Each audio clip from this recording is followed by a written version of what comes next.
Hello and welcome to E-Magazine. I'm your host, Brenda Nyamichaba. Now today on E-Magazine, we're looking at the growing movement of fine art in Kenya. As on Wednesdays, we like to take a look at the different art movements that are coming into the art space. And the only person who's going to talk to me today about the movement of fine art is the one and only Leona Ekina, who is a fine art artist as well as a designer. Thank you for joining me. Thank you so much for How are you doing today? I'm doing fine. I hope you're excited as I am excited to talk about this today. I am. Great. I'm nervous, but yeah. Now, Leona, when it comes to arts, not a lot of people understand the different type of arts that are there. Now, when you talk about fine art, what exactly is fine art? What does it entail? So basically, fine art is traditional art that involves creating compositions. So that includes drawings, paintings, sculptures, any form of expression that is visual. Okay, Yeah. so it's not just based on painting or a piece of paper. It has a lot of things. It actually entails a lot of things because art is very subjective. So it could also be if I put together pieces of paper and make it into something that's visually appealing, that is art. Great. Yeah. Now I want to talk about your style. What would you describe your style as? Well, I wouldn't say that I have one particular style of art. Personally, I'm inspired by nature, so I usually mostly follow earthly or universal shapes, so like wind, plants. Wow. So if you combine those things, you can create something realistic or something abstract, so I'm mostly inspired by nature. That's nice. So you're an earthly nature girl. Yes. How long have you been doing art for? Well, professionally or just? Both. You could just tell me both, Well, actually. I've been drawing for as far as I could hold a pencil when I was young, but I decided to seriously pursue art when I was in high school. I studied art until Form 4, and I decided to study art in the university. So I went and studied art and design at Kenyatta University. Yeah. So have you been able to transition your work into a professional space and have you been able to sell some of your work? Oh, well, the thing about studying art, especially in school, when I joined school, I was going to study fine art. Okay. But when I went there, I found that they integrate art and design Together? Yes. Okay. Because it's easier, if you want to get into the corporate world, it's easier for you to study design. I'm not saying art doesn't make money, it does. But if, some people have different career paths that they want to pursue. So I wanted to incorporate my art into a professional career, so that's why I decided to study design, which is a form of art, but now it incorporates it into the real world, like interior design, graphic design, motion graphics, things like those. And right now you're doing what kind of design? I'm a graphic designer right now. Okay, well, yes. all talent. You're all around. You're very talented, actually. Thank you. So now, obviously, in the Kenyan space, art has really evolved from being the traditional art, where we just have paintings of, Maasai, sculptures. Now, people would describe Kenyan art as that. So I just wanted to know if you feel that Kenyan art has embraced the movement into modern art, that you do drawings of celebrities. Fine art is not just based on drawing the Maasai. Now you can have Banner Boy. Yeah. You get what I mean? So do you feel like the Kenyan art has embraced that? I feel like art has evolved, especially in Kenya. As much as we still have graffiti and paintings of murals everywhere, these days young people are expressing their art digitally. Yes. So you would find this surrealistic movement. There is a lot of digital art going on, and it's evolving because personally I also did not know how to say draw on a computer until when I finished school, and you see, I cannot be carrying canvas everywhere in the digital age.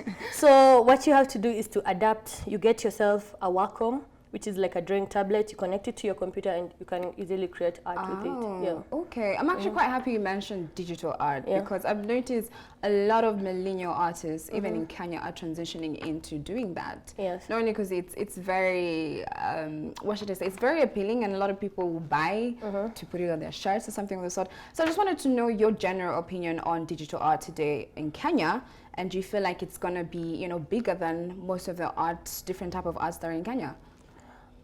I cannot say that digital art is going to outgrow traditional art.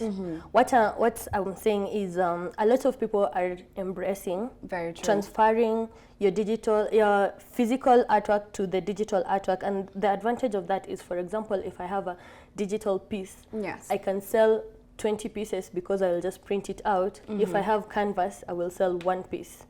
But both sides have their own advantages, so I cannot say that one outweighs the other. Okay. Yeah. So for you as an artist yourself, what are some of the challenges you've faced in this art industry in Kenya?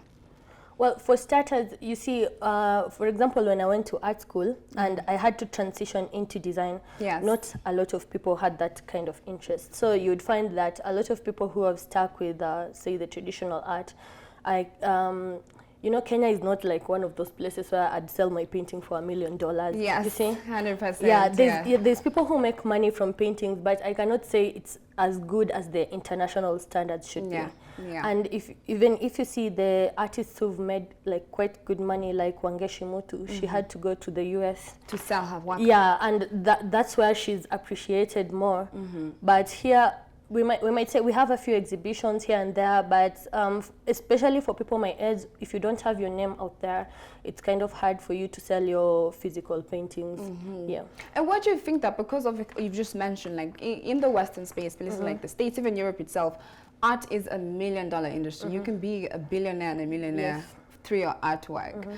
Do you think it's because, the Kenyan culture itself, we don't see value in, art pieces, or what's the problem? I think it's mostly because people don't take art seriously. Yeah. For example, when I told my father that I want to go to school to study art, there was like, hey, so where will you get work? What are you going to do? Who is going to buy your paintings? Yes. I even remember a few weeks ago, there's this artist, he's called Rama.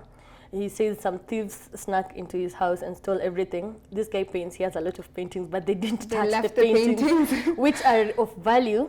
But here, people will be like, oh, where am I going to sell it? So it's just the traditional approach that art is useless, art is not something you can live on.